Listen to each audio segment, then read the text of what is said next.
Vous allez le voir, les angoisses, les peurs et les souffrances de la population qui a décidé de pousser sa porte. Bon doc, je vous retrouverai juste après avec son réalisateur Mahmoud Chokrolahi, le voyant Alexis Tournier, le psychologue Renaud Évrard et le sociologue Pierre Lagrange pour mieux comprendre les motivations de ceux et celles qui souhaitent se voir aujourd'hui prédire l'avenir.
Il n'y aura pas de zone tampon démilitarisée tant que le cessez-le-feu ne sera pas respecté. Message de l'armée ukrainienne alors que 2 de ses soldats ont trouvé la mort dans des combats dans l'Est. Des affrontements sporadiques sont toujours signalés dans la zone, notamment à Donetsk, principale ville tenue par les séparatistes. Des tirs à l'arme lourde par intermittence ce matin aux abords de l'aéroport qui, lui, est contrôlé par l'armée loyaliste.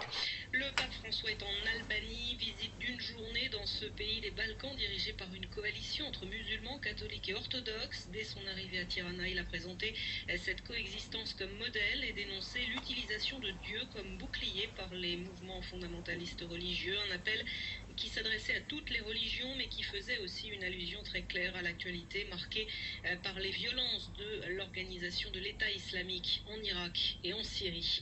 La Syrie que continue de fuir en masse les Kurdes. L'ONU avance aujourd'hui le nombre de 70 000 déplacés, 70 000 personnes qui ces dernières 24 heures ont trouvé refuge en Turquie, malgré l'action du HCR pour aider les autorités turques à faire face à cet afflux. C'est la plus grande confusion qui règne à la frontière et autour des camps de réfugiés. Aux arrivées arrivées se mêlent aussi des départs des combattants kurdes de Turquie qui viennent prêter main forte dans la lutte contre l'organisation de l'État islamique. De nouveaux tirs à l'arme lourde signalés à Sanaa en dépit d'un couvre-feu nocturne décrété hier par les autorités dans 4 quartiers du nord de la capitale yéménite. Face à face.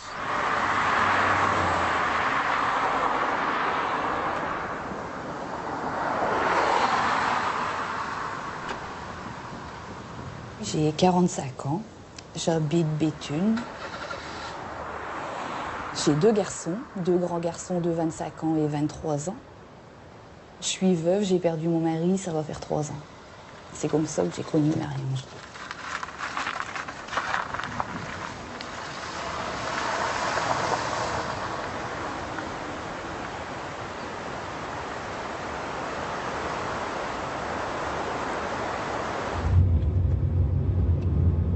Quand Jean-Luc est tombé malade, ça a été très dur. Et c'est ma belle-mère qui est venue consulter ici sur Neux-les-Mines, parce que moi je ne connaissais pas du tout. Et donc elle a joué carte sur table avec elle, elle a dit que ce que Jean-Luc avait c'était très grave et qu'elle ne pouvait pas le soigner, parce que c'était trop tard, quoi. Mais qu'elle pouvait faire en sorte qu'il ne souffre plus, parce qu'il souffrait énormément. Donc elle l'a soulagé de ses douleurs. C'est vrai qu'à partir du moment où ma belle-mère elle est venue ici, il n'a plus souffert, quoi.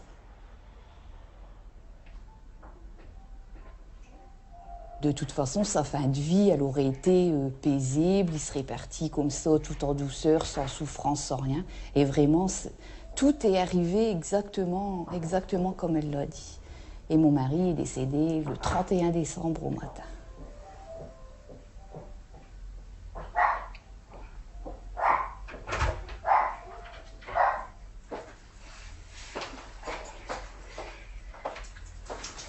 Bonjour Sylvie. Ça va?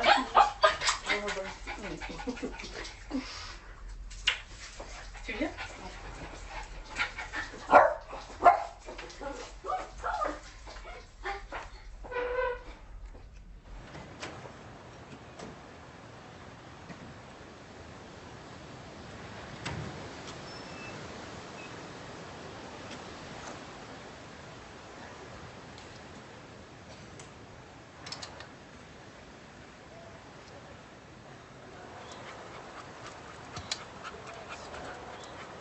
J'avais un problème, mon couple, ça n'allait pas très bien. Et suite à ceci, j'ai consulté les pages jaunes. Et puis, je suis tombé sur l'adresse de Marie-Ange. Je l'ai contactée par téléphone. C'était au plus près de chez moi.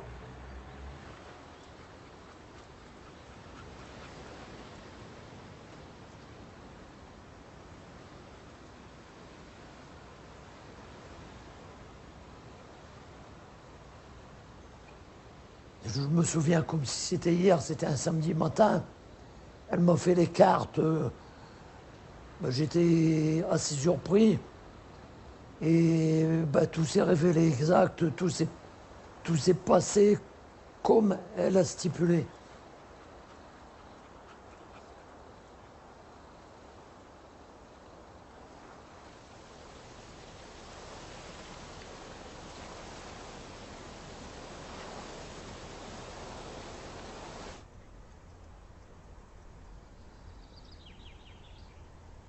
Quand j'étais jeune, j'étais très malade. J'ai eu un cancer à l'âge de 14 ans. Donc, je ne vois pas la vie comme les autres. Chaque jour, pour moi, est béni.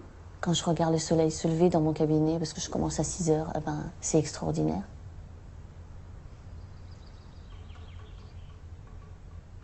J'ai connu Marie-Ange en 2000, parce que j'ai un gros cabinet qui marche super.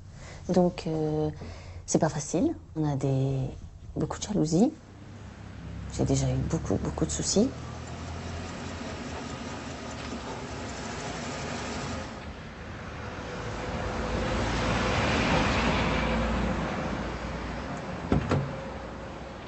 Il y a des fois, on ne sait plus vers qui se tourner. Donc c'est comme ça que j'ai connu Marie-Ange. Voilà. À chaque fois que j'ai un problème, mais grave, pas grave, puisque le problème plus grave, je l'ai pour l'instant résolu. Donc j'appelle Marie-Ange. J'ai pas besoin de dire ce qui se passe. Bon, maintenant elle me connaît bien, vous allez dire, mais elle me dit, bah, tu as ça, tu as ce problème-là. Bah je dis oui.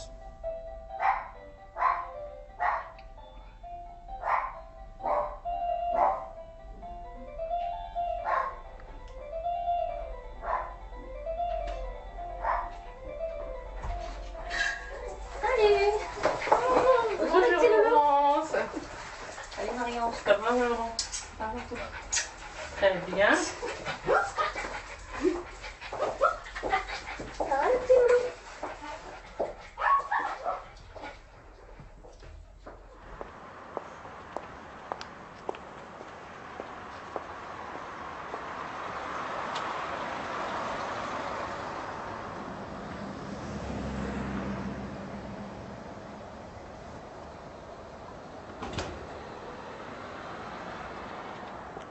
Il n'y a pas de mots pour expliquer ce qu'on ressent.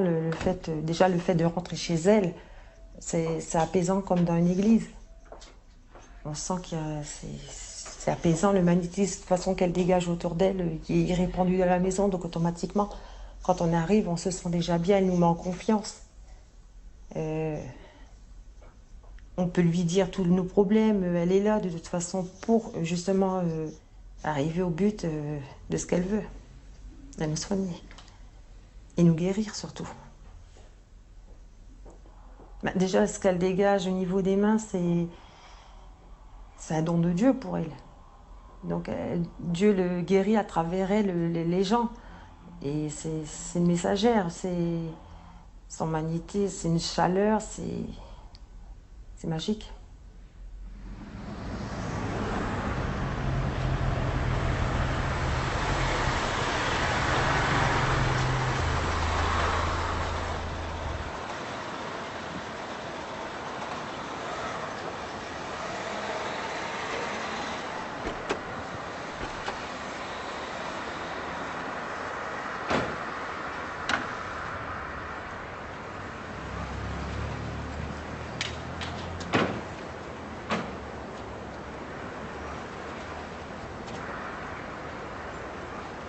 J'ai eu ma maladie. Hein. Bon, au départ, j'ai eu peur. Ça m'a fait peur. Hein. J'ai eu un suivi médical, hein, forcément. Hein. Quand j'ai été vu le cancérologue, j'ai dit, vous allez me sortir de là. Il m'a dit, oui, je suis là pour ça. Vous êtes là pour ça. Bonjour Raymond, bonjour Marie-Ange, comment elle va Marie-Ange? Disons que j'ai dit, il faut que je m'en sorte. Il n'y a rien à faire. Pour mes enfants, pour mes petits-enfants, je veux les voir grandir, je vais m'en sortir. Et effectivement, je m'en sors. Bien. Bien. Très bien, même. Disons que j'ai pas eu des séquelles comme certaines personnes, mais je m'en sors bien. Grâce à qui? À Marie-Ange. Parce qu'elle m'a donné un sacré coup de main. Elle m'a soutenue. Hein. Je ne peux pas dire, je ne peux que lui dire que merci. Merci.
Florence sur les derniers détails là, concernant la cuisine ouverte. L'émissaire de l'ONU aurait réussi à parvenir à un accord politique de sortie de crise, mais rien. On ne va pas voir les voyants pour se conforter dans des décisions qu'on doit prendre. On y va aussi pour un échange. Des vols seulement sont assurés aujourd'hui, un mouvement prévu pour durer jusqu'à... Elle a des qualités, Marie-Ange, qui sont des qualités déjà avant tout d'écoute. Je pense que sa priorité, c'est que les gens ressortent de chez elle d'une façon rassurée, guérie, soulagée et surtout qu'ils soient loyaux avec elle. Changement profond du parti.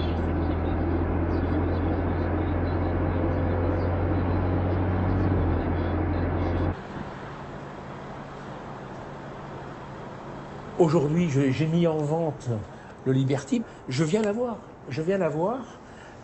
Parce qu'elle me conseille sur la vente de l'hôtel. J'avais envie d'écouter un avis avant tout.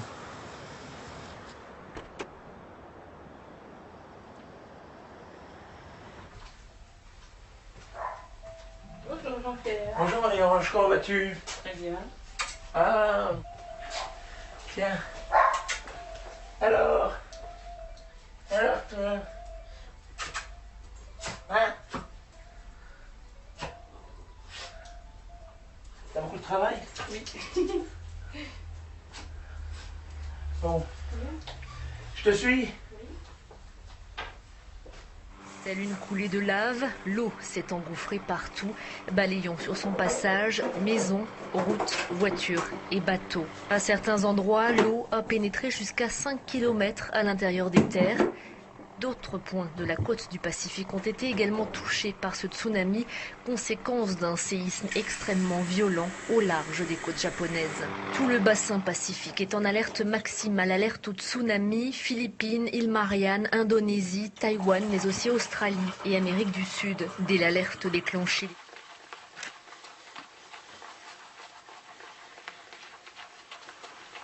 Elle m'avait stipulé que mon divorce allait très bien se passer, notamment que ça allait être très rapide.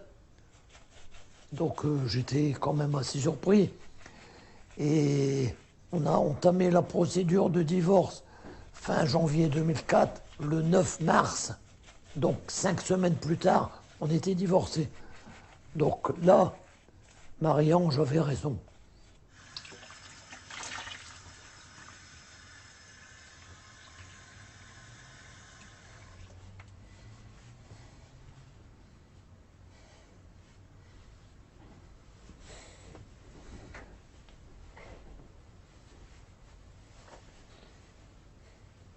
Une deuxième chose, c'est Marie-Ange au niveau des cartes.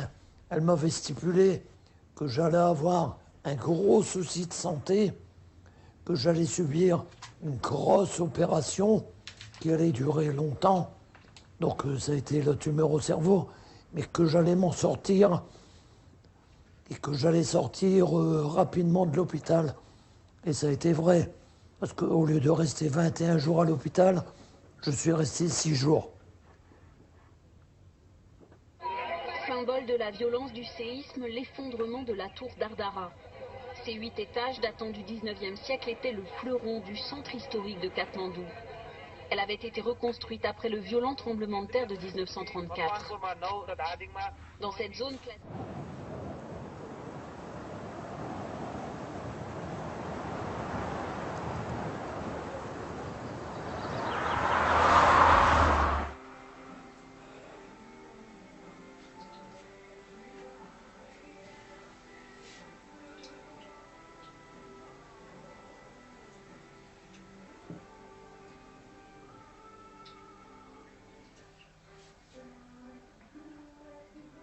Suite au décès de mon mari, j'étais venue voir Marie-Ange quelques mois après parce que j'étais pas bien et je me posais beaucoup de questions. Je voulais avoir beaucoup de réponses à toutes les questions que je me posais parce que on savait que l'issue elle était fatale pour Jean-Luc.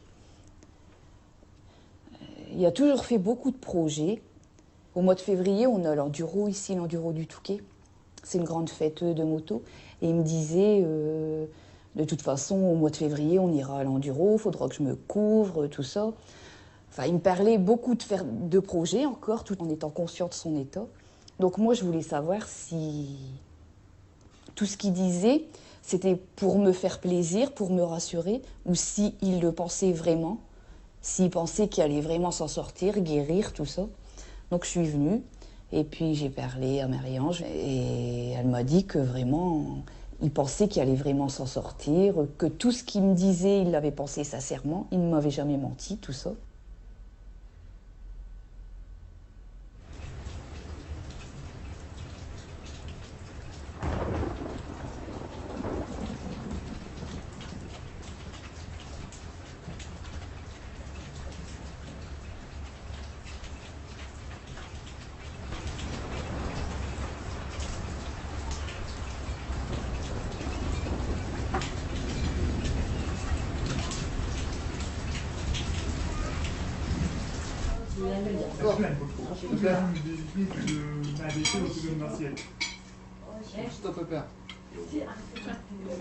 J'ai 7 enfants. Le 7e, j'ai mis 3 ans à l'avoir. Le fait d'avoir eu plusieurs grossesses dans la suite, je les perdais. J'ai donc eu recours à Marie-Ange. Dès le début de ma grossesse jusqu'à la fin, toutes les semaines, je venais voir Marie-Ange. Elle travaillait sur le bébé à travers moi. Et le bébé, il est né, il n'avait rien du tout, il était en bonne santé. Voilà. Sans elle, de toute façon, il ne serait pas là. Ah, j'en ai déjà des grands, puisque j'ai été mamie 2 fois. Mais je veux dire, voilà, j'ai mon dernier. Étant donné que j'ai eu tant de mal à l'avoir, et puis bon, bah, j'en ai perdu 2 quand même. Et ce qui est dommage pour moi, c'est que j'ai pas pu en avoir beaucoup plus, parce que j'adore les enfants. C'est la 2e maman de mon bébé. Et à travers moi, elle l'a fait avec ses mains. Pour moi, ce qui est important, c'est d'avoir mes enfants en bonne santé, de les avoir avec moi. Et même d'avoir très peu sur la table, ou alors un repas, ou ce qui est le plus simple, ordinaire. Mais de le partager et d'être bien.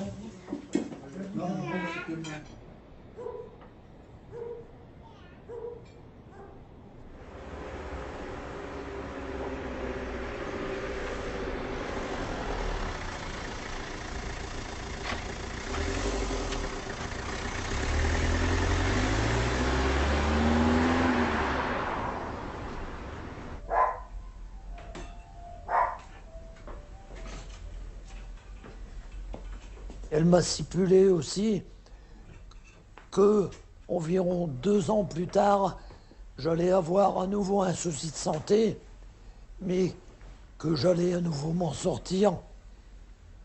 Donc ça s'est avéré exact. J'ai fait un AVC le 20 avril 2010. J'allais à nouveau m'en sortir, sans graves séquelles. Donc j'ai juste le problème de déglutition. Et elle a insisté lourdement sur le fait que je n'allais pas me faire opérer. Je ne me suis pas fait opérer. Bonjour Patrick. Bonjour Marie-Ange. Comment ça va? Moi ça va toujours. Bonjour. Quand je vous vois, ça ne peut qu'aller. Merci. Les petits chiens-chiens. Oh les petits chiens-chiens. Ah, il vous aime. Ouais, bah ça je sais. Moi, sans aucune prétention de ma part, bien entendu, tous les chiens m'aiment. C'est pour ça que je garde les chiens Je sais bien. pendant les vacances. Papa chien. Entrez. Merci.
En fin de compte, lorsque j'ai fait mon AVC du tronc cérébral, un nerf vital a été touché. C'est le nerf 102 qui agit sur la corde vocale droite. La corde vocale droite a été paralysée et l'ouverture, la fermeture du sphincter, c'est-à-dire quand je déglutis, quand j'avale, au lieu de s'ouvrir, il se ferme. Autrement, il s'ouvre.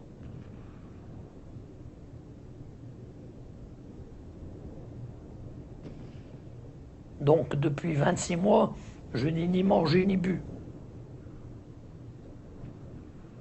Voilà. Le matin, je fais le café, ne serait-ce que pour l'odeur.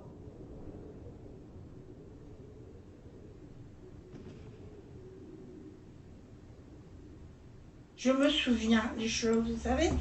J'ai dit, on vit la même période que nos parents, ils ont vécu en 1936, c'est-à-dire chômage. Bon, il n'y avait pas beaucoup de sous. Et en 1939, bon, on a 3 ans après, on a eu la guerre. Après les grèves de 1936, on a eu la guerre. Et ça, disons que c'est une période que l'on vit à l'heure actuelle et qui me revient en mémoire. J'ai dit pourvu que tout se passe bien, qu'on ne dit pas que nos enfants ne vivent pas la même période que nous, étant jeunes, on a vécu.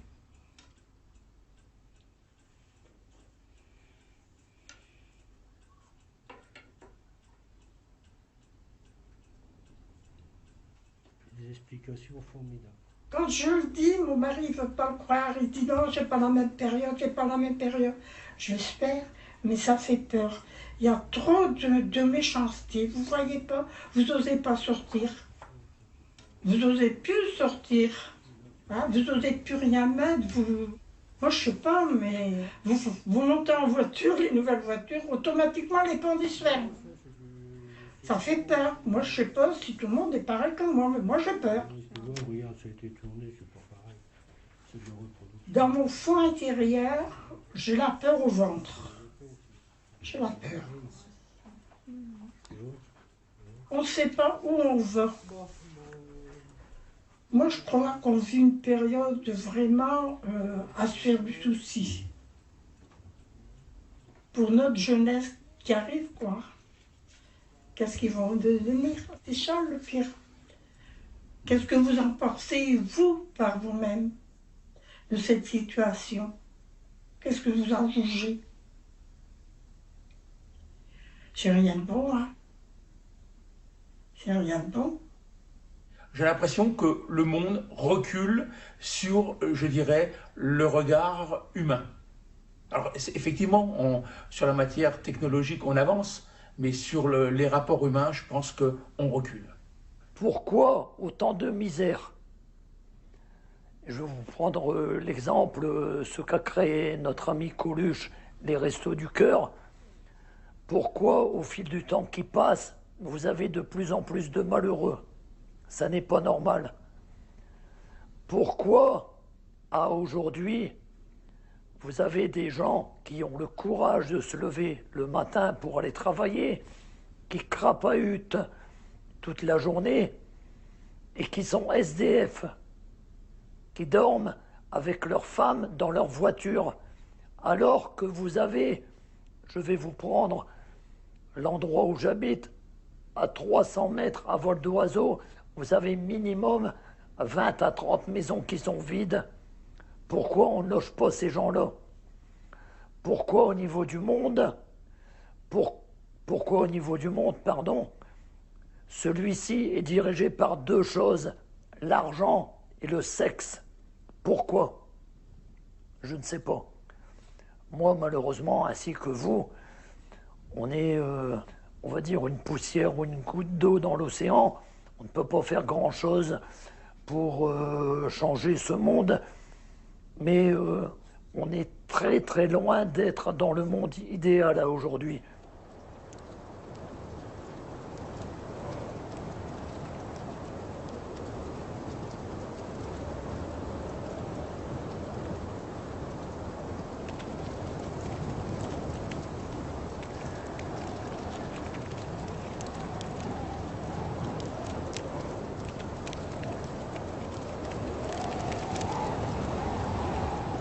Quand je l'ai fait hospitaliser, le docteur elle m'a appelé dans son bureau et elle m'a dit vous profitez bien de votre mari parce que demain il ne sera plus là.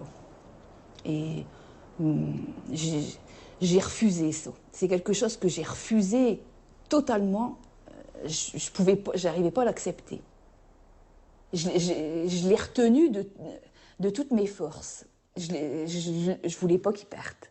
Et je sais pas, vous allez peut-être vous moquer de moi, mais je sais que cette nuit-là, dans la chambre d'hôpital, il s'est passé quelque chose. Il m'a dit, tu sais, quand ça allait pas, c'était bizarre, parce que je partais dans une autre pièce, et il fallait toujours que je revienne où toi tu étais. Et lui qui me dit ça, ça m'a fait quelque chose, parce que lui croyait pas du tout à ça.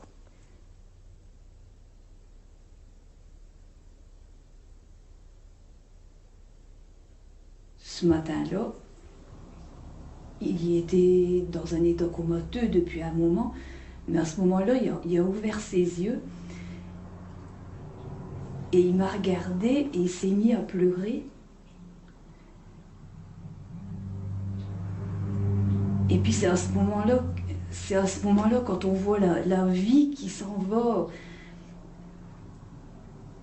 de son regard, c'est ça.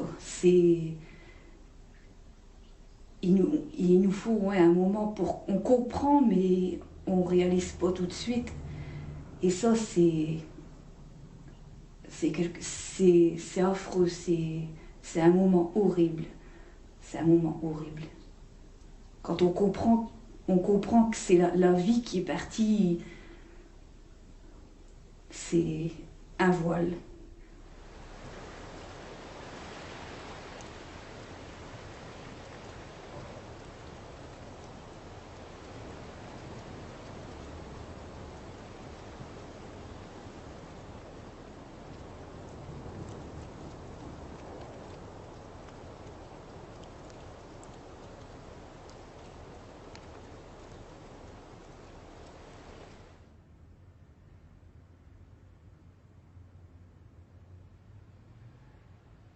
Si elle a parti en vacances 3 semaines, je l'ai dit à ma fille, il est temps qu'elle revienne, même à mon mari. J'en avais besoin. Je le sentais, je n'avais besoin. Tous les jours, je pensais à elle. Tant qu'elle est partie, pourvu que tu n'aies pas d'accident, Marion. Pourvu que tu reviennes entière. Tous les jours au soir, je faisais une prière, tu reviens entière, Marion, je reviens entière. J'ai besoin de toi, j'ai besoin de toi. Dieu, il ne m'aurait pas donné ce que Marie-Ange a la fille.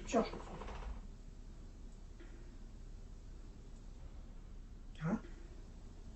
Il m'aurait peut-être aidé à mourir, mais pas à vivre.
Si je peux me permettre de regretter quelque chose, c'est le fait de ne pas avoir continué au niveau de cette profession comme celle de disque jockey animateur radio.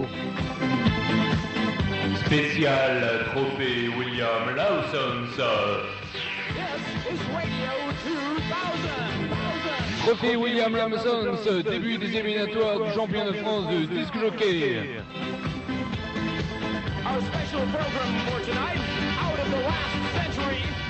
J'ai eu l'occasion de travailler comme disque jockey animateur radio au Ritz à Bully-les-Mines, exactement de 1980 à janvier 87, ce qui est peut-être surprenant, notamment par rapport à la voix que j'ai à l'heure actuelle. On m'a demandé de créer la radio, c'est-à-dire Radio Risbis, et on m'a demandé aussi de prendre la direction de cette radio. J'avais sous ma tutelle à cette époque-là 44 animateurs.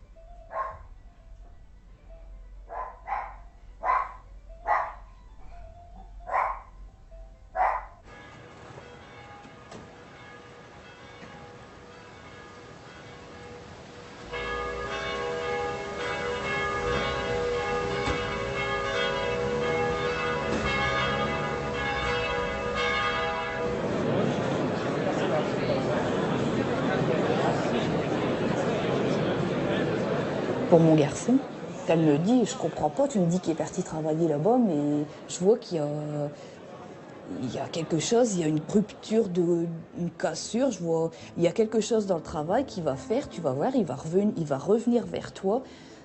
Tu vas voir, il va revenir, il faut pas que tu t'inquiètes, il va revenir. Il va rencontrer quelqu'un qui sera plus âgé que lui, qui aura une très bonne influence sur lui, ça va très bien se passer. Tu dois pas t'inquiéter.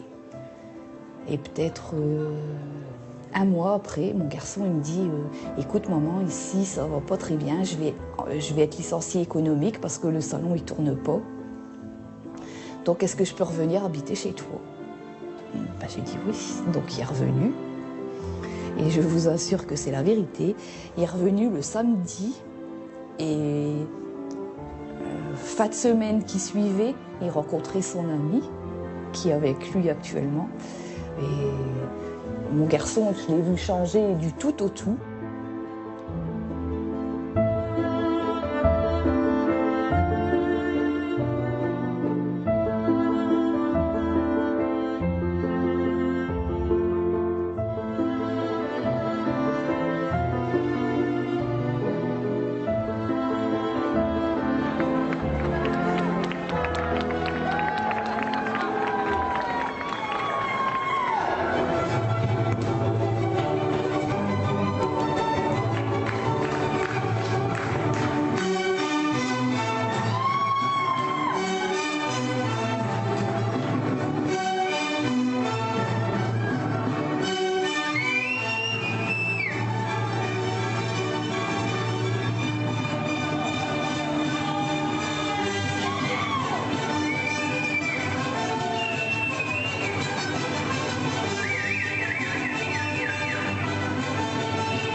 Aujourd'hui, c'est devenu une amie. Ça me fait plaisir de l'inviter à manger. Et c'est pas parce que je vais l'inviter à manger qu'elle va me faire les cartes, hein.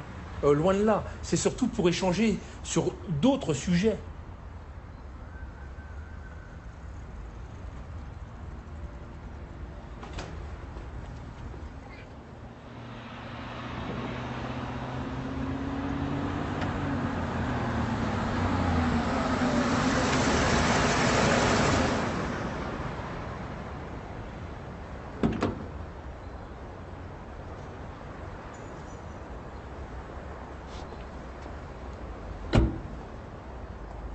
On arrive chez Marie-Ange avec des choses très lourdes sur notre dos, des soucis, des contrariétés, des malheurs, des maladies, des fatigues, et on en ressort en la désert. Parce qu'elle nous ouvre les portes de l'avenir, elle nous sort le positif, jamais le négatif. Et voilà. Et c'est ce dont on a besoin, qu'on nous ressorte le positif et qu'on voit l'avenir en bleu.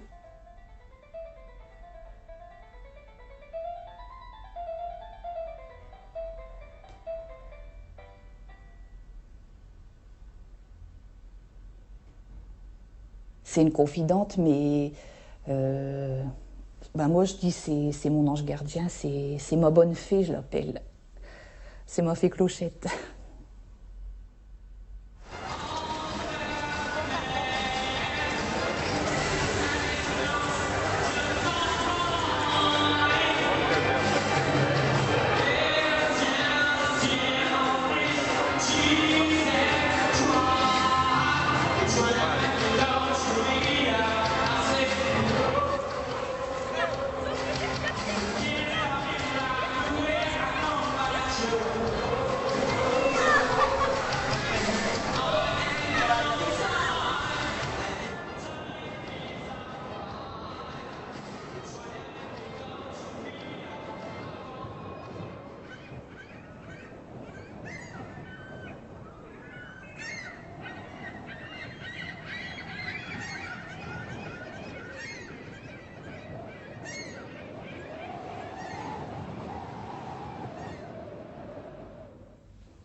Je sais qu'il veille sur moi et voilà.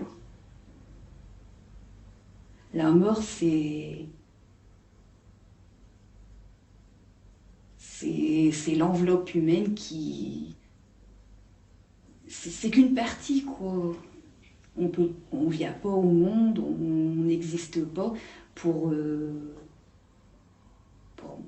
que tout s'arrête comme ça d'un coup. Pour moi, ça n'existe pas.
Cette soif de vivre, je vais être extrêmement clair dans mes propos.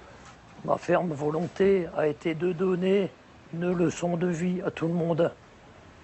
J'ai eu l'occasion de voir le tunnel blanc, la lumière blanche au fond. J'ai mon père qui m'a accueilli en me disant « Mon garçon, ça n'est pas encore pour maintenant ». J'en ai encore la chair de poule seulement à en parler. Et donc dans cette lumière blanche, j'avais notre ami Coluche qui me faisait signe et qui me disait « Au revoir mec, au revoir mec ». Donc c'est quand même surprenant. Donc de là, j'ai été réanimé et ensuite conduit à l'hôpital. Ça m'a fait tilt. J'ai voulu m'accrocher, comme on dit, aux branches. C'est tellement beau la vie, c'est tellement beau. Même une journée qu'il pleut à verse, pour moi le ciel est bleu. Je ne vois aucun intérêt de chercher des nuages. Pour moi le ciel est toujours bleu. Il est bleu du 1er janvier au 31 décembre.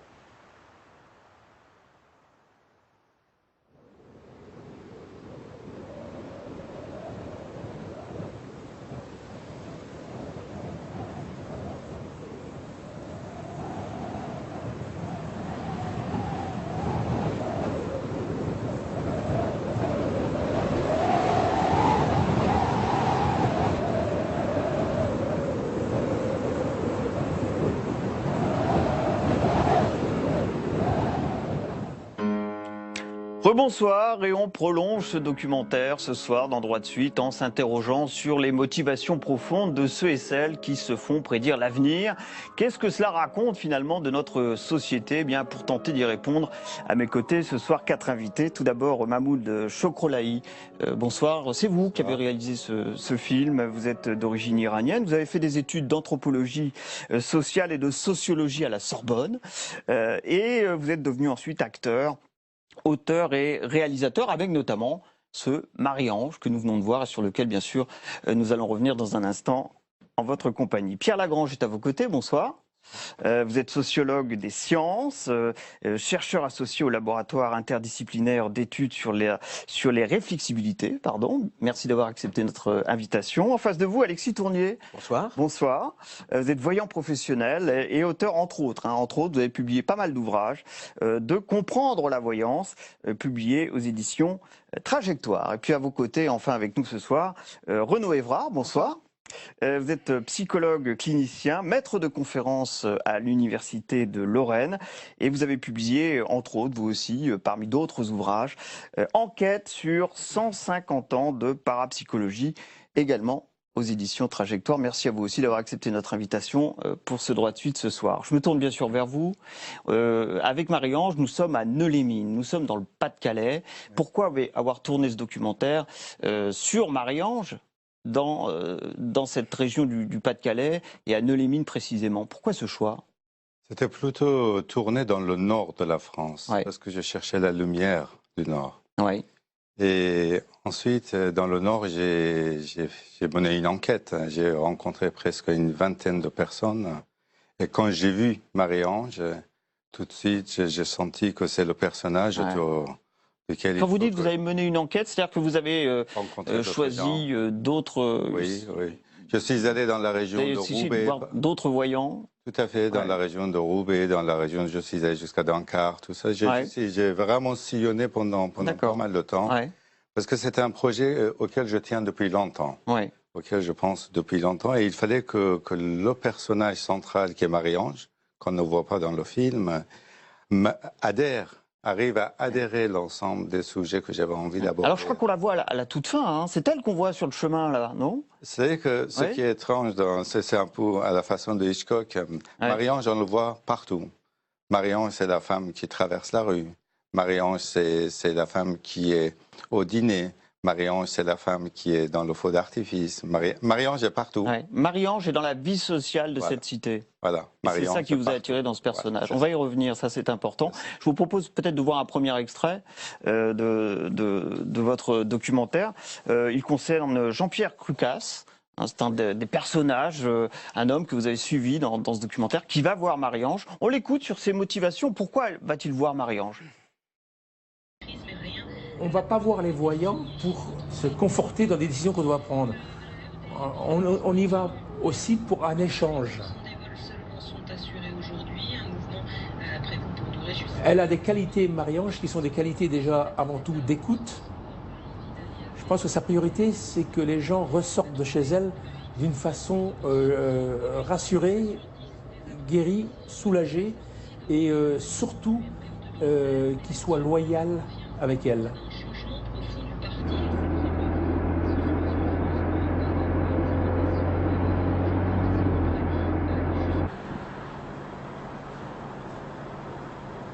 Aujourd'hui, j'ai mis en vente le Liberty. Je viens la voir. Parce qu'elle me conseille sur la vente de l'hôtel. J'avais envie d'écouter un avis avant tout. Jean-Pierre Crucasse, donc qui va voir Marie-Ange, fait partie de ces personnages que vous avez suivis dans ce film. Alexis Tournier, vous êtes donc vous voyant professionnel. Qui va vous voir ? J'aime bien justement ce que dit ce témoin, parce que les gens qui viennent me voir, les gens qui vont voir des voyants, sont précisément des gens qui viennent pour avoir un avis, pour avoir des idées, pour avoir, je dirais, des informations sur eux, où ils en sont dans leur vie, et puis obtenir comme ça de l'information, du conseil à propos de quelle décision prendre, quelle réflexion avoir sur des problématiques qu'ils ont, qui peut être de toute nature. On va revenir sur les problématiques. Est-ce que vous avez reconnu, si je peux dire les choses comme ça, une partie de votre clientèle parmi ceux et celles qui ont été voir Marie-Ange dans ce film et qui vont voir Marie-Ange? Oui, on reconnaît bien sûr un certain nombre de cas, naturellement.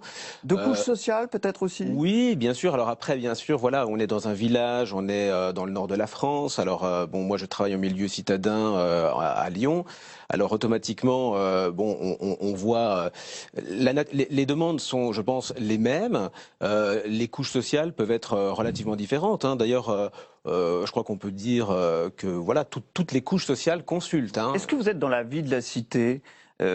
Visiblement, vous avez retenu Marie-Ange pour cela. Elle fait partie de la vie de cette cité, la vie de Neu-les-Mines. Est-ce que vous-même, vous êtes présent dans la société lyonnaise, dans le quartier dans lequel vous officiez? Ça fait partie des choses qu'il faut que vous fassiez aussi dans votre métier? Moi, je sais pas si je dirais pas ça comme ça, parce que moi, je suis d'un naturel plutôt discret. Je m'implique à quelque niveau que ce soit, voilà, dans ce que j'aime bien, dans ce qui m'intéresse. Mais voilà, moi je travaille en ville, donc voilà, Lyon est une très grande ville. Et vous considérez que vous avez un rôle social à jouer? Ça fait aussi partie de votre métier? Oui, bien sûr, il y a un rôle social, naturellement, je pense, bien sûr. Effectivement, on le voit d'ailleurs dans le documentaire, des personnes qui viennent consulter des voyants et qui viennent parfois un peu en dernier recours, et ça peut donner cette sensation effectivement qu'on est les derniers à pouvoir apporter quelque chose, à pouvoir écouter, étancher un problème, voilà. Qu'est-ce qu'on peut dire de ceux et celles qui ressentent ce besoin de se voir prédire l'avenir, pour aller un petit peu au-delà de ce qui a été dit, de ces premiers témoignages, Renaud Évrard ou Pierre Lagrange? Lequel veut commencer? Pierre Lagrange. Moi j'aurais en fait une question pour répondre à la vôtre, c'est qu'est-ce qui vous a motivé d'abord? C'était la voyance ou des régions particulières de France? Parce qu'on est dans un endroit particulier. Et moi, mon impression, en fait, ce que je sais de la voyance, c'est que tout le monde, y compris les présidents, les chefs de grandes entreprises, consultent des voyants ou des astrologues ou des gens qui, d'une façon ou d'une autre, sont capables de leur dire l'avenir. Les hommes et les femmes politiques aussi. Voilà, les hommes politiques. Donc, c'est pas limité à une catégorie de population. Là, on est dans une région particulière avec des gens qui ont des demandes assez particulières. Et alors en plus, on ne voit pas la technique de la voyance. On l'est à peine esquissée, on l'aperçoit à travers les témoignages. Et du coup, la voyance, les gens pourraient avoir une espèce de sociologie un peu facile qui consiste à dire c'est les gens qui ont surtout des soucis, qui sont dans des couches de population moyennes, voire un peu pauvres, qui vont consulter. Alors qu'en fait, la voyance, alors historiquement en plus, mais aujourd'hui, actuellement, tout le monde consulte des voyants ou des gens qui, d'une façon ou d'une autre, sont capables de lire l'avenir, on va dire. Alors, peut-être pouvez-vous répondre, puis ensuite je vous donne bien sûr la parole. Hein. Non, tout à fait. Je pense que d'abord, ce qui m'intéressait dans ce film, c'était les motivations des gens qui vont voir Marie-Ange. C'est ça qui m'intéressait. Qu'est-ce qui les motive pour aller et pourquoi ils y vont? La deuxième chose, comme je disais tout à l'heure, j'ai une façon de travailler qui est qui s'étale sur la durée.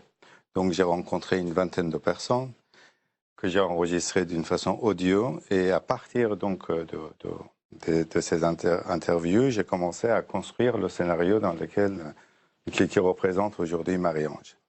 Et dans ces 20 personnes, donc, nous avions donc, les gens qui appartiennent à toute catégorie sociale. C'est-à-dire que nous avons le chef l'homme d'entreprise qui est Jean-Pierre. Après, nous avons donc Laurence qui a une grosse cabinet dentiste. Après, nous avons donc... Autrement dit, pour répondre peut-être à la question qui vous était posée, ce n'était pas la voyance, votre sujet, c'était bien la population. La population qui vont voir. Voir, en l'occurrence, Marie-Ange. Exactement. Et la relation qui les lie. C'est ça qui est important pour moi. Sur le qui veut se faire prédire l'avenir, vous dites, mais tout le monde se fait prédire. Vous êtes d'accord avec ça? Je confirmerai, même si beaucoup y viennent en curieux ou conseillers, ou les motifs sont extrêmement variés.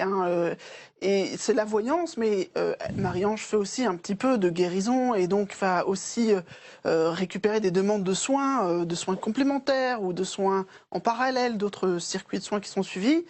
Et du coup, tout ça, ça correspond à une chose plus large qui serait les dispositifs alternatifs qui vont exister, qui vont quadriller notre territoire et qui sont comme les réseaux de santé tout à fait orthodoxes, médico-psychologiques qu'on peut avoir, des autres réseaux de santé qu'on méconnaît, qui sont encore dans la marginalité et sur lesquels on fait encore peu d'études. Du coup, beaucoup de clichés circulent. Et ces clichés, c'est ceux finalement des gens qui ne vont pas consulter et qui se posent la question, mais sont-ils dans une démarche irrationnelle d'aller voir quelque chose qui est en dehors du champ de la science, en dehors du champ de la rationalité telle qu'on l'entend? On a besoin de se mettre en danger lorsqu'on va voir un voyant, d'aller dans un univers qu'on ne connaît pas, qu'on ne maîtrise pas par définition. Et encore une fois, on n'est pas là ce soir pour savoir s'il faut croire ou pas à la voyance. Mais il y a cette démarche-là lorsqu'on va voir une voyante. C'est pas forcément volontaire comme mise en danger, mais elle peut être tout à fait présente puisque il n'y a pas de réglementation véritable. Et donc, nous allons trouver de la voyance par téléphone faite par des gens qui ont des impératifs complètement commerciaux et des voyants comme Marie-Ange qui, elle, on sent qu'elle a une sorte d'éthique de travail. Mais cette éthique de travail, nul n'est forcément obligé de la respecter. Ils sont censés respecter la loi, mais encore là, comment on devient voyant, comment on se forme, c'est extrêmement varié.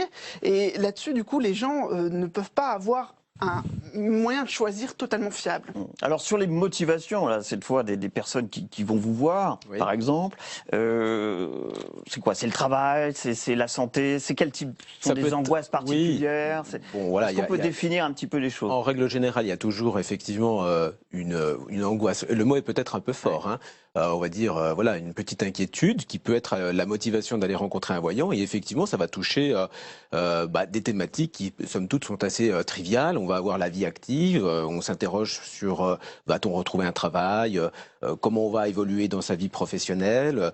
On s'interroge sur des questions donc de le vie travail, familiale. c'est important, la vie professionnelle. La vie professionnelle, la vie personnelle, la vie affective, la vie financière. Mais vous avez aussi des gens qui viennent consulter pour des motivations de stratégie, je dirais, voilà, tout à fait différentes. Enfin, des stratégies de carrière, des stratégies. Moi, je vois des gens qui viennent me consulter pour des questions de recrutement, par exemple, dans des entreprises. Ou alors, la semaine dernière, quelqu'un qui vient me voir, c'est une jeune femme, elle a été adoptée et elle, ce qui l'intéresse, c'est d'obtenir des renseignements sur sa famille d'origine, dans son pays d'origine. Voilà. Donc, on n'est pas du tout là, en l'occurrence, dans une prédiction d'avenir. D'ailleurs, elle me le dit tout de suite, ça ne l'intéresse pas. Ce qu'elle veut, c'est obtenir des infos sur ses origines. Vous voyez ? Donc, la voyance, à ce niveau-là, fournit des informations, en tout cas. Voilà, on sort du cliché, je dirais, des fois, qui est peut-être un peu aussi très présent, qui aide de la prédiction du futur. Alors, peut-être deuxième extrait, issu d'un deuxième témoignage issu de votre documentaire, puis je vous donne bien sûr la parole juste après. Il s'agit de Raymond Tullier, qui elle a la peur de l'avenir, et la peur de l'avenir pour les enfants, pour nos enfants, dans notre société. On l'écoute. Dans mon fond intérieur, j'ai la peur au ventre. J'ai la peur. On ne sait pas où on va. Moi, je crois qu'on vit une période vraiment à se faire du souci. Pour notre jeunesse qui arrive, quoi. Qu'est-ce qu'ils vont devenir? C'est ça le pire. Oui, alors là, c'est intéressant cet extrait parce qu'il n'y a pas simplement une angoisse pour elle hein, ou pour son mari, mais il y a une ambiance pour l'avenir, pour l'avenir de nos enfants. On peut l'expliquer, ça, on peut le comprendre. On commet souvent une erreur à propos de la voyance ou d'autres techniques comme ça de divination ou de prédiction de l'avenir. C'est qu'on voit ça comme une espèce d'appel de l'irrationnel, l'intérêt pour l'irrationnel. Je crois que pas du tout. C'est au contraire la volonté d'introduire la rationalité et la maîtrise sur les choses. C'est-à-dire que le futur, c'est plutôt irrationnel. On ne sait pas, tous les futurs sont possibles. Donc je pense que les gens essaient plutôt de recadrer ce qui va leur arriver et d'avoir quelqu'un qui peut les tranquilliser d'une certaine façon. Et encore une fois, tout le monde, y compris des hommes politiques, justement, et une capacité à rationaliser et à maîtriser un peu cet avenir qui lui, représente l'irrationnel. Et historiquement, ce que je voulais rajouter aussi tout à l'heure, Renaud a évoqué la notion d'irrationnel, qui est évidemment le cœur du débat sur la voyance aujourd'hui. Historiquement, les premières formes de voyance en Mésopotamie correspondent aux premières formes de pensée rationnelle et scientifique. Ça n'existait pas la science à l'époque, mais en tous les cas, c'est les premières formes de pensée rationnelle. Donc, on entretient beaucoup d'idées reçues sur le partage rationnel-irrationnel à propos de sujets comme la voyance, l'astrologie, les magnétiseurs ou d'autres. Et c'est exactement l'inverse, en fait. On va écouter deux autres témoignages, puis je reviens vers vous. Cette fois, il s'agit de deux personnes, Jean-Pierre Crucas et Patrick Jankowski. C'est un personnage, hein, Patrick Jankowski, un ancien DJ qui a la voix cassée suite à une opération très grave. On les écoute parce qu'ils cherchent, eux, une forme d'humanité à travers ces rencontres avec Marie-Ange. J'ai l'impression que le monde recule sur, je dirais, le regard humain. Alors, effectivement, sur la matière technologique, on avance, mais sur les rapports humains, je pense qu'on recule. Pourquoi autant de misère? Je vais vous prendre l'exemple, ce qu'a créé notre ami Coluche, les Restos du Cœur. Pourquoi, au fil du temps qui passe, vous avez de plus en plus de malheureux? Ça n'est pas normal. Pourquoi, à aujourd'hui, vous avez des gens qui ont le courage de se lever le matin pour aller travailler, qui crapahutent toute la journée et qui sont SDF, qui dorment avec leurs femmes dans leur voiture, alors que vous avez, je vais vous prendre l'endroit où j'habite, à 300 mètres à vol d'oiseau, vous avez minimum 20 à 30 maisons qui sont vides. Pourquoi on ne loge pas ces gens-là?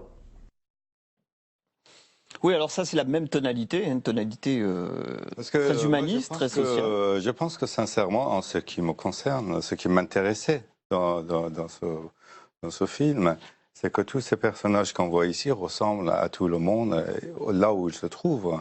C'est les problèmes qui sont abordés, qui sont les problèmes de société. Quand il parle des problèmes du monde, c'est les problèmes du monde. Nous vivons tous dans une angoisse permanente de tout ce qui arrive en dehors de nos frontières, à l'intérieur de nos frontières, et nous sommes bombardés sans arrêt par les informations, la télévision. C'est pour cela que les extraits qui sont diffusés à la télé, qui sont diffusés à la radio, nous bombardent aussi de toutes ces choses dures de la vie.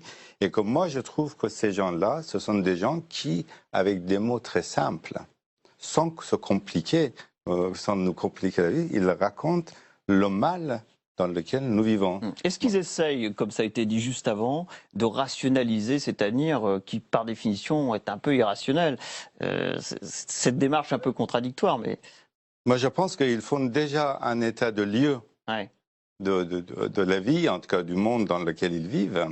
Et à partir de là, il y a des espoirs qui agissent, qui émergent. Parce que ce qui est très intéressant dans l'ensemble des personnages, c'est que chacun a traversé une histoire dure. C'est chacun, par exemple, Patrick, et je pense que c'est quelqu'un qui a presque collectionné toutes les maladies possibles. Et malgré tout ça, Oui, il a grimpé également l'échelle sociale, il a monté une radio, et puis finalement tout ça s'est arrêté, et puis il y a eu la maladie. Et avec tout ça, c'est quelqu'un qui est plein d'espoir de vie. Donc il y a une poésie de vie. On pourrait dire là par rapport à ça, pour rebondir sur ça, la consultation de voyance, là en l'occurrence celle de Marie-Ange aussi, elle contribue à donner du sens à ces difficultés, à ces épreuves, et puis face à cette irrationalité du monde qui est difficile mais qu'on essaye de rationaliser, oui, alors pour reprendre. Vous êtes d'accord avec ça? Oui, je suis d'accord. Les personnes que vous voyez, elles viennent vous voir souvent, parce que j'imagine que le contact, ou alors c'est... Il y a tous les cas de figure. Là, on a le sentiment dans ce film que c'est des personnes qui vont souvent la voir, et donc il y a aussi un côté humain très important. Oui, bien sûr. J'ai des gens qui me consultent régulièrement, une fois tous les 6 mois, une fois par an, mais ça va pas beaucoup plus fréquemment que cela. Et dans les démarches de consultation, moi j'observe des gens qui consultent une fois dans leur vie, et puis c'est tout. Aussi, des gens qui viennent me voir à un moment donné, à un moment clé dans leur vie, pour justement donner de la rationalité là où ils peuvent pas en donner eux-mêmes, et donner du sens à certaines choses, certaines difficultés, voilà. Après, voilà, c'est une détresse, comme vous dites, qui est celle de tout le monde, qui est en fait pas spécifique. Il pourrait très bien aller voir un psy, on pourrait faire le même documentaire. Alors, c'était une des questions que je voulais vous poser.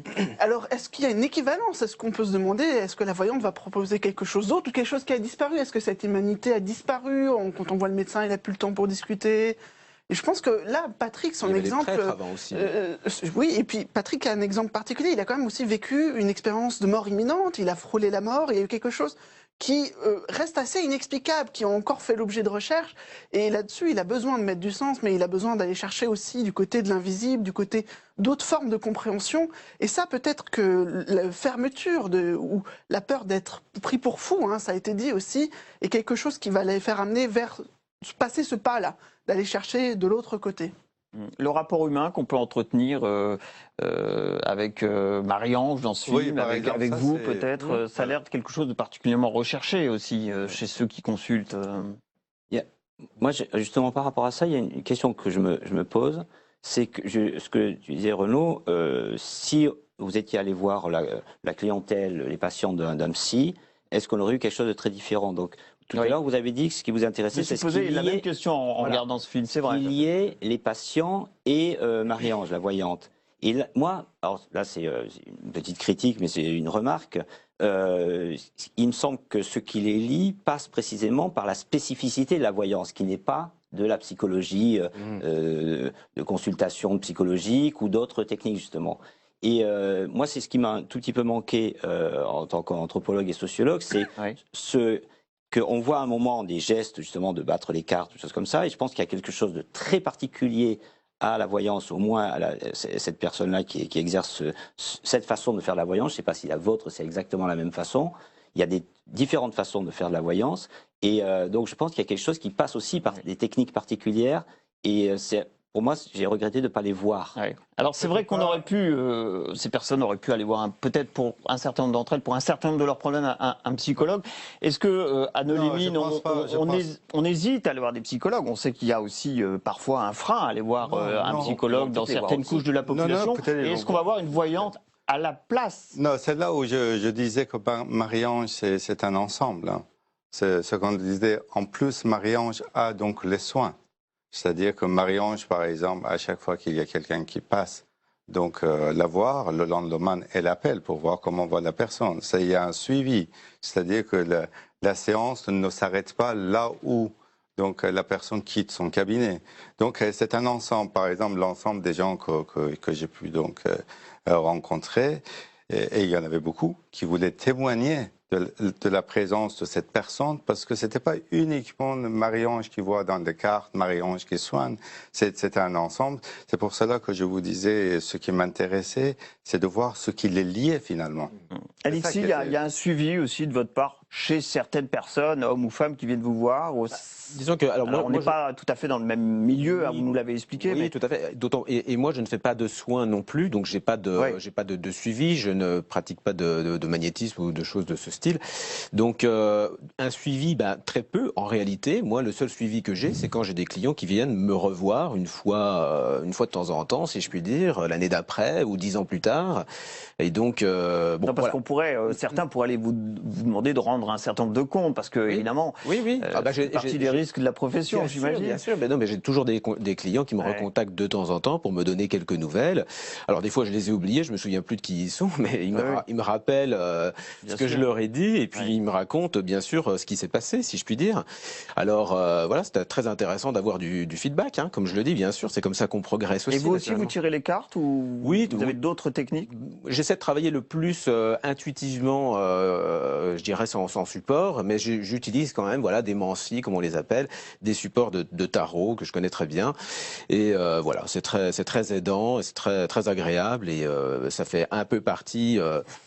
un peu du folklore, on pourrait dire, du voyant. J'aime bien ne pas trop m'y attacher quand même.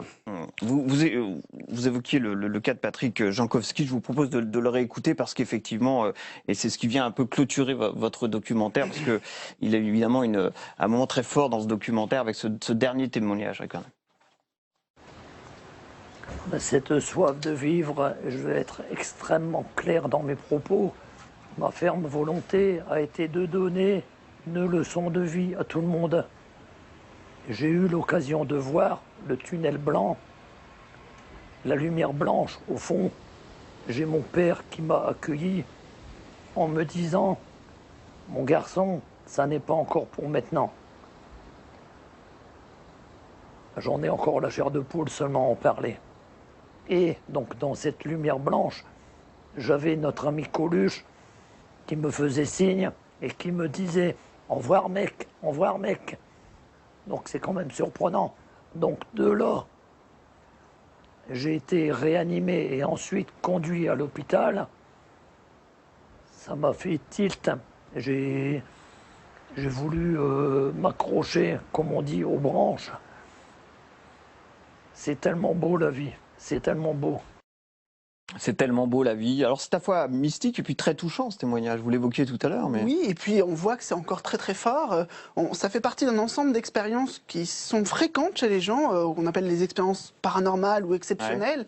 Et moi j'ai travaillé en tant que psychologue clinicien à ouvrir une consultation pour ces gens-là qui savent pas trop vers qui s'adresser quand ils vivent ces choses. C'est vrai qu'on avance sur ces questions, mais à tâtons, hein, on explore des domaines frontières, et ça, on voit que ça a un impact très fort dans la vie. Et il y a quand même, du coup, même si on y croit, on n'y croit pas, est-ce qu'il était vraiment dans l'après-vie, est-ce que Coluche l'attendait dans l'au-delà, on peut quand même faire un travail pour l'accompagner et pour l'aider, puisque ces gens vont aller chez les voyants, mais ils peuvent aussi aller chez des psys qui sont ouverts. Alors, il nous reste environ 7-8 minutes. Hein. Je voulais m'interroger aussi sur les formes prises par la voyance, parce que là, on voit un contact humain, on voit même dans votre documentaire que c'est ce que recherchent aussi les personnalités que vous avez rencontrées avec Marie-Ange. Quid lorsqu'il s'agit d'aller se faire prédire l'avenir via des sites internet, à la radio, sous forme interactive à la télévision? On l'a dit. Qu'en pense le voyant? Oui, ce que j'en pense, c'est que voilà, on est face à une activité qui n'est absolument pas réglementée. Hein, rien ne dit nulle part, si vous voulez, ce que doit être une consultation de voyant. Raison pour laquelle, évidemment, n'importe qui peut faire ce métier-là. Autrement dit, le conseil que vous donneriez quand même, attention aux arnaques, j'imagine. Bien entendu. Et c'est d'aller voir un voyant et de le rencontrer physiquement, d'avoir ce type de consultation que vous offrez, qu'offre Marie-Ange et qu'offre, j'imagine, d'autres voyants. Oui, bien sûr. Je dirais comme quand on va manger dans un restaurant ou comme quand on loue un hôtel pour ses vacances, on se renseigne sur là où on va, on se renseigne où on met les pieds. Hein, ça paraît quand même un conseil de base. Donc effectivement, on se renseigne sur le praticien, comment il travaille, quelle est sa réputation, depuis combien de temps, et puis on essaie de le voir physiquement, naturellement.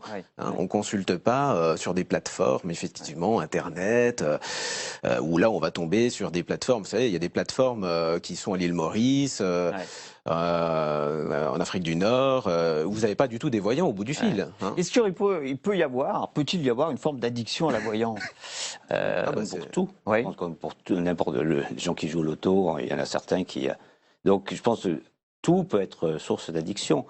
Sur ce que vous dites sur les supports actuels, en fait, c'est pas vraiment nouveau. Dans les années 60, André Barbeau, qui était un astrologue très célèbre à l'époque, avait été le premier à inaugurer des diagnostics astrologiques, des thèmes astrologiques calculés par ordinateur. Ça avait eu un succès fou et ça avait déclenché également une polémique assez importante parce que précisément, il y a toujours cette idée que si on va voir des formes des thérapeutes ou des acteurs comme ça, des professionnels qui ne sont pas des psychologues ou des gens reconnus, on va dire un peu par l'université ou par la médecine, c'est qu'il y a une recherche de contact humain, d'un contact différent.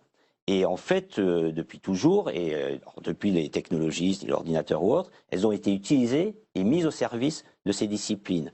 Donc on se rend compte que le contact humain, c'est quelque chose qu'on est capable de redéfinir, et on voit à quel point aujourd'hui, Internet fournit également énormément de contacts humains à beaucoup de gens. Alors, ils sont redéfinis, mais c'est difficile de séparer entre l'humain pur et la machine par rapport à ce qui relève de la construction du lien social.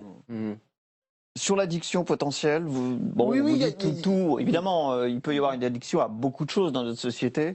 En la matière, il y a une forme d'addiction possible. Attention. Et malheureusement, les voyants sont parfois prisonniers de ça aussi, puisqu'ils doivent vivre de leur activité, ce qui n'est pas toujours facile. Et du coup, dire ce que l'autre veut entendre, ça peut être un piège dans lequel on peut tomber. Voilà, après, par rapport aux conséquences, aux causes de la voyance, aujourd'hui, est-ce que c'est l'incertitude, est-ce que c'est la crise qui nous amène à aller chercher encore plus de réponses? La voyance, c'est une histoire très longue, hein, vous avez rappelé la Mésopotamie, mais qui a fait d'abord partie des objets de recherche scientifique et qui, encore aujourd'hui, pose des questions scientifiques sur la nature de sa réalité. Alors, bien sûr, dans une consultation de voyant, on a du mal parfois à faire la part entre ce qui serait peut-être réellement de la voyance et ce qui serait une forme de consultation psychologique, d'écoute. Et pour venir étayer ce que vous avez dit, la crise, effectivement, ce que vous démontrez particulièrement bien dans ce documentaire, pourrait pousser de plus en plus d'hommes et de femmes à se faire prédire l'avenir. C'est la réalité aujourd'hui. Est-ce qu'on a des chiffres qui viennent un peu étayer ce genre de réflexion? En termes de on chiffres, consulte de plus en plus? Pour ma part, je ne connais pas, et parce que finalement c'est une étrangeté, on ne s'intéresse pas à cette réalité. Combien de voyants en France? Combien réellement de chiffres d'affaires? C'est très très difficile. Vous devancez mes questions, vous n'avez pas non plus ces réponses, je ne les ai pas trouvées non plus, c'est assez difficile. Elles sont très compliquées, c'est très compliqué à trouver. Pour rédiger mon bouquin, effectivement, j'ai fait quelques recherches. Et mon estimation, ma fourchette, c'est peut-être qu'il y a 10-15 000 praticiens en France, on va dire. Voilà. J'ai trouvé des chiffres fantastiques. Entre 10 et 15 000 praticiens en France qu'on pourrait qualifier de voyants. Voilà, de voyants. Des chiffres comme ça, des statistiques sur la voyance, on en trouve des chiffres très importants. Moi, j'en ai trouvé dans le Mercure de France dans les années 1910. Donc, il y a eu de toujours, de temps en temps, des recherches, mais souvent une espèce de fantasme sociologique sur l'importance de ces phénomènes dans notre société. Et finalement, c'est vrai que quand il s'agit d'avoir de vrais chiffres, on n'a pas grand-chose à se mettre sous la dent. Donc il manque sans doute une enquête sérieuse là-dessus. Et parmi les hommes et les femmes que vous avez rencontrés à Neux-les-Mines, qui vont voir Marie-Ange, y en a-t-il qui souffriraient d'une forme d'addiction, qui vont la voir de plus en plus souvent, ou qui vont voir Marie-Ange, mais qui parallèlement s'autorisent à aller consulter d'autres formes Je pense que ce qu'il dit Jean-Pierre, donc l'homme qui veut vendre son hôtel, il dit des fois, oui, il vient voir Marie-Ange pour aller dîner ensemble parce que ça devient une amie. Oui. Ça, il le dit. C'est-à-dire que moi, je pense que mais vraiment... personne n'est venu vous voir en vous disant, bon, certes, je vais voir Marie-Ange, c'est une amie, elle est dans la vie de la cité, tout ce que vous nous avez parfaitement expliqué, mais est-ce que, par ailleurs, ils sont tentés d'aller faire un tour sur Internet Par exemple, elle est dans la vie de ces gens qui la consultent. Dieu sait qu'il y en a beaucoup. Et parce qu'elle est très efficace. Je pense que les gens trouvent ce qu'ils cherchent chez elle. Mais encore une fois, il faut qu'on fasse attention. Par rapport à ce que vous disiez, le sujet du film n'était pas du tout les techniques donc des cartes et tout ça, parce que ça, c'est un autre film qu'il faut faire. Là, c'était pour voir pourquoi ces gens-là vont et ils continuent à y aller et ainsi de suite. Alors, c'était aussi une des questions que je voulais vous poser. Avez-vous des nouvelles de ceux qui viennent consulter Marie-Ange? Est-ce qu'ils continuent toujours à aller la voir? Est-ce que Marie-Ange consulte toujours? Par exemple, c'est très intéressant pour moi quand Patrick...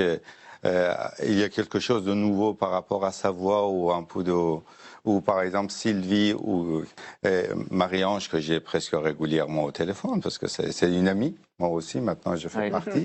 Est-ce que vous avez été tenté de vous faire prédire l'avenir par Marie-Ange après avoir fait ce film ou pendant le tournage de ce film? Alors donc, ça, vraiment, c'est quelque chose que je dois avouer parce que avant de faire ce film, donc, j'avais jamais fait.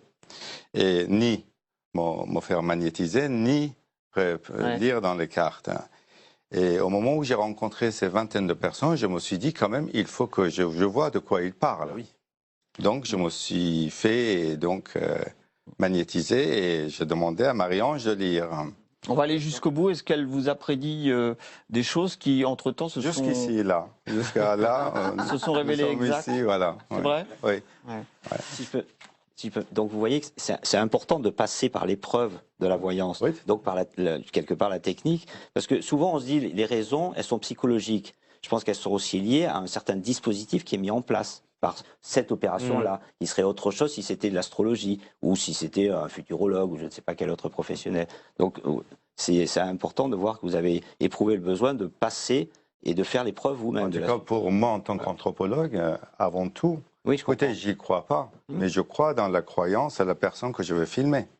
Ça, c'est quelque chose d'indispensable. Donc, je veux voir vraiment ce qu'il ressent, parce qu'ils me parlent de miracles de magnétisme. Ils me parlent des choses qu'ils ont entendues, qui s'est révélées exactes. Donc, je voulais savoir si, par rapport à moi-même, je suis devenu, voilà, oui, je l'ai fait. Et d'ailleurs, je me fais soigner que depuis par Marie-Ange. Vous avez peut-être quelque chose à ajouter? La valeur de l'expérientiel est vraiment à respecter, parce qu'on parle de croyances, d'incroyances. Moi, je suis sceptique, etc. Mais les gens qui l'ont vécu, on ne peut pas leur demander de choisir d'y croire ou pas y croire. Et donc, je pense qu'il faut aussi se représenter. Et les gens ne le savent pas forcément, mais que c'est une expérience extrêmement courante, spontanée, ou grâce à un praticien. Et du coup, c'est extrêmement fort, puisqu'on n'a pas les cadres, les modèles de réalité pour les intégrer, ces expériences. Et là, il y a un travail à faire et un accompagnement possible avec ces praticiens. Comment vous voyez l'avenir de votre profession? Il nous reste environ 1 minute. Oui, bah, oui. Vous avez le sentiment, vous aussi, que la crise est favorable à votre profession, que les angoisses, les peurs de notre société vous renvoient du monde? Je sais pas trop. Je vais vous dire quelque chose. En temps de crise, finalement, on a plutôt moins de monde parce que les gens font attention à leur budget. Donc voilà. Mais je dirais aussi que voilà, l'acte de divination, finalement, rencontrer des gens qui font ça, ça a toujours existé. Ça existe depuis la nuit des temps. Donc, ce qu'on observe surtout, c'est le boom des technologies qui amène beaucoup de gens à rencontrer des praticiens qui sont partout, quoi. Et donc, ce sera le mot de la fin. Merci vraiment, un grand merci à tous les quatre. Merci à vous pour ce film que nos téléspectateurs ont découvert ce soir. Merci donc d'avoir participé à ce droit de suite où on s'interrogeait ce soir sur les motivations de ceux et celles qui veulent se voir prédire l'avenir. Vous pouvez bien sûr revoir cette émission sur notre site lcp.fr. Réagir également sur #DDS, c'est notre adresse Twitter, vous pourrez y aller, réagir à ceux et celles qui auront eux-mêmes réagi. Je vous donne à tous et à toutes rendez-vous pour un prochain droit de suite avec bien sûr son documentaire et son débat.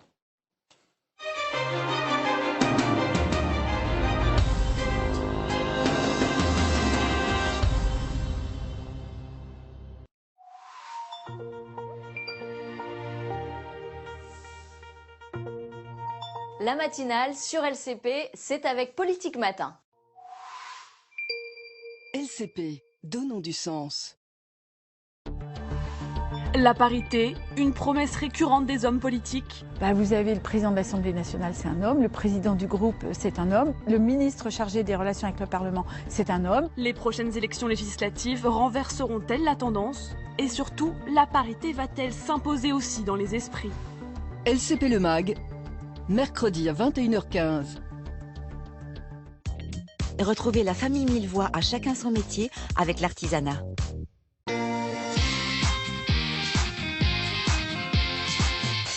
Bon, hein, je pense qu'on en aura assez. Oh, crac, crac, manger des pommes, manger des pommes. Ah, crac, crac, va chez le dentiste. J'irai le mois prochain, parce qu'il me faut un pivot, mais ça coûte cher, ces machins. Machin. Tu sais qu'il y a des gens qui passent des heures à façonner des dents en céramique. Un peu de respect, enfin. Oh, tu savais pas, Océane va